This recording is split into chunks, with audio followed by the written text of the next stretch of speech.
فاسألوا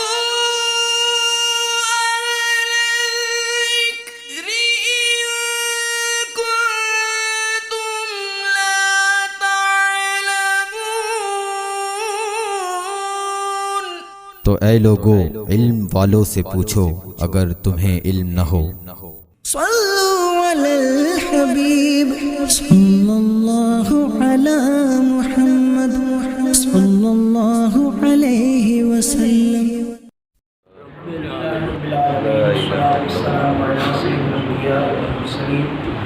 جزا اللہ عنا سیدنا مولانا محمد صلی اللہ علیہ وسلم۔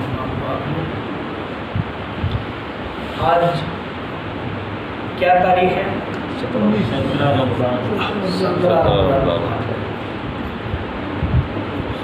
یہ وہ مبارک دن ہے کہ جس میں حق اور باطل کے درمیان ایک فرق ہو گیا۔ اللہ کے پیارے محبوب علیہ السلام کے ساتھ وہ مبارک جماعت تھی کہ جنہوں نے اس بات کی پرواہ نہیں کی کہ ہمارے سامنے کتنا بڑا لشکر آنے والا ہے، وہ ہتھیاروں سے کس قدر لیس ہے، اور ہمارے پاس اس پوری جماعت کے پاس چند تلواریں ہیں۔ ہر بندے کے پاس تلوار بھی نہیں تھی، صرف ایک چیز تھی، محبوب کی ذات پر کامل یقین۔ اسی کامل یقین کے بھروسے تو لڑنے آئے، لڑنے کے لیے جب وہ بندہ جاتا ہے، جہاد کے لیے جائے، لڑنے کے لیے جائے، تو اس کے پاس اس لڑائی کے مناسب ہتھیار تو ہوں نا۔ مناسب ہتھیار بھی نہیں تھے، زرہیں بھی نہیں تھی، سواریوں کے لیے گھوڑے بھی نہیں تھے، اونٹ بھی نہیں تھے، صرف ایک بات تھی کہ محبوب کی ذات پر کامل یقین۔ اسی یقین کی بدولت وہ اس ایسے میدان پر میں پہنچے جہاں سامنے ہزاروں پر مشتمل لشکر بھی ہے، جن کے پاس سامان حرب بھی پورا ہے، سواریاں بھی سب کے پاس موجود ہیں، اور وہ بھوک سے نڈھال بھی نہیں ہے، پیٹ سے بھرے ہوئے ہیں، اچھے صحت مند ہیں، فربا ہیں۔ اور ادھر مسلمانوں کی جماعت کا حال یہ ہے کہ کئی دنوں سے، کئی وقتوں سے فاقے میں، روزے کی حالت میں ہیں۔ رمضان شریف تھا، روزے کی حالت میں تھے۔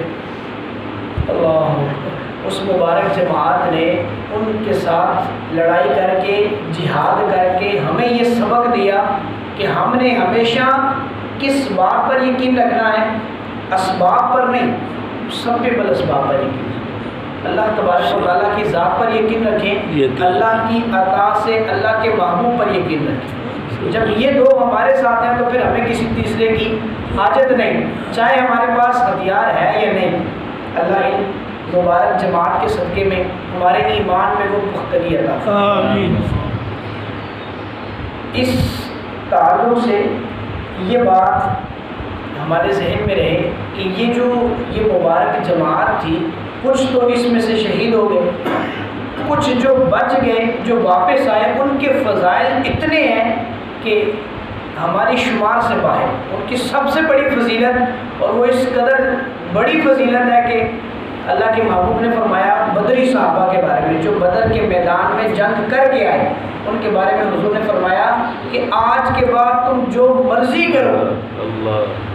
کتنی بڑی بات ہے کہ آج کے بعد جو مرضی کرو، تمہیں پوچھ نہیں ہے، پوچھ گچھ ہے ہی نہیں، جو مرضی کرو۔ یہ اتنی بڑی بات ہے کہ جو آپ اس سے پہلے یہ فضیلت کبھی کسی کو عطا نہ ہوئی، ہر ایک سے پوچھ گچھ ہے، ہر ایک سے، لیکن بدری صحابہ جو مرضی کریں کوئی پوچھ گچھ نہیں۔ یہ اتنی بڑی بات حضور نے ان کے لیے فرمائی۔ اللہ اکبر۔ اور یہ ایک ایسی جماعت تھی کہ اس کے بعد بھی جب یہ حضور جل علیہ السلام کا اس دنیا سے ظاہری پردہ ہو گیا تو اس جماعت کو یوں سمجھے کہ بالکل شو پیس کی طرح رکھا جاتا، معزز سمجھا جاتا۔ کسی جنگ میں ان کو نہ بھیجا گیا سوائے مسلمہ کذاب کے ساتھ، اس واحد جنگ میں ان کو بھیجا گیا، اس کے علاوہ کسی جنگ میں کوئی بدری صحابی نہیں جاتا تھا۔ ان کو مقدس سمجھ کر بس ان کی صدقے سے، ان کے وسیلے سے برکت کی دعا کی جاتی تھی۔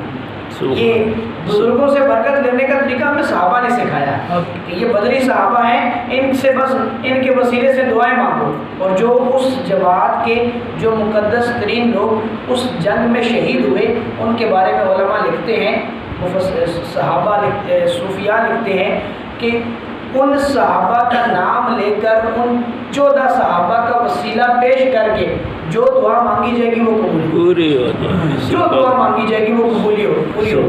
آج انہی کا دن ہے تو ان کے صدقے میں ضرور دعائیں مانگیں۔ ان وہ جو 14 مقدس صحابہ جو اس میدان میں شہید ہوئے ان کے ہمیں نام بھی یاد ہونے چاہیے۔ اپنے بچوں کو غزوہ بدر کے متعلق ضرور بتائیں تاکہ ہمارے بچوں میں ایمان کی وہ پختگی ہو۔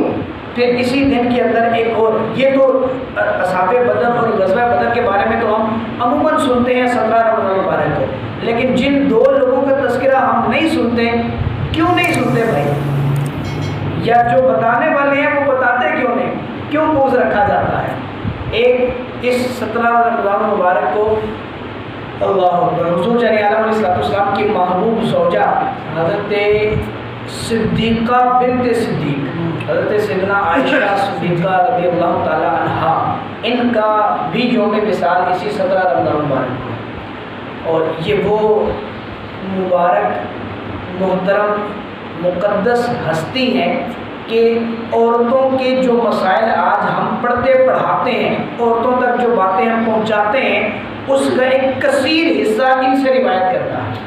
حضرت عائشہ رضی اللہ تعالیٰ عنہ کی روایات اگر نکال دی جائیں تو لیڈیز کے مسائل کا جو ان کا ایک خصوصی جو ان کے ساتھ تعلق رکھتا ہے علوم، وہ 1/3 حصہ دنیا سے چلا جائے۔ وہ ساری روایات مروی ہیں حضرت عائشہ سے، اور حضور جان عالم علیہ السلام نے ارشاد فرمایا کہ علم میراث دنیا کے جتنے علوم و فنون ہیں ان کے اگر 10 حصے کیے جائیں تو اس میں سے 9 حصے علم میراث ہیں۔ یعنی اتنا مشکل علم ہے، دنیا کے باقی سارے علوم و فنون، یہ آپ کی میتھ بھی، جغرافیہ بھی، سائنس بھی، ہر چیز ایک طرف چلی جائے گی، اور وہ 9 حصے علم جو ہے وہ وراثت کا علم ہے، اور حضرت عائشہ کو اس پر مکمل عبور حاصل تھا۔ جس کو بھی وراثت میں جہاں بھی مسئلہ پیش آتا وہ سیدہ عائشہ کے پاس تشریف لاتے، حاضر ہوتے اور ان سے آ کر مسائل پوچھتے۔ اور اس کے علاوہ جو تیسرا جس کا تذکرہ ہوتا ہی نہیں ہے، آپ نے شاید یہ جتنے یہاں پر تشریف فرما ہیں شاید آپ نے اس سے پہلے نہیں سنا ہوگا کہ حضور جان عالم علیہ السلام کی پیاری شہزادی حضرت رقیہ جو حضرت عثمان کی نکاح میں تھی، ان کا وصال بھی 17 رمضان مبارک۔ حضرت عثمان جنگ بدر میں شریک نہیں ہوئے کیونکہ یہ سخت بیمار تھی، تو حضور نے فرمایا کہ آپ اپنی زوجہ کی تیمارداری میں رہیں، اور تیمارداری میں رہنے کے باوجود حضرت عثمان کو بدری صحابہ میں حضور نے شامل فرمایا۔ جو فضائل باقی بدری صحابہ کے ہیں وہی حضرت عثمان کے بھی ہیں، اگرچہ اس جنگ میں شریک نہ ہوئے۔ اسی 17 رمضان کو ادھر غزوہ بدر جو ہے وہ فتح ہوا، اور ادھر جو ہے وہ حضرت سیدنا رقیہ کا انتقال پرملال ہو گیا، تو ان کا بھی تذکرہ ہمیں کرنا چاہیے، ان کے لیے بھی سارے ثواب کرنا چاہیے۔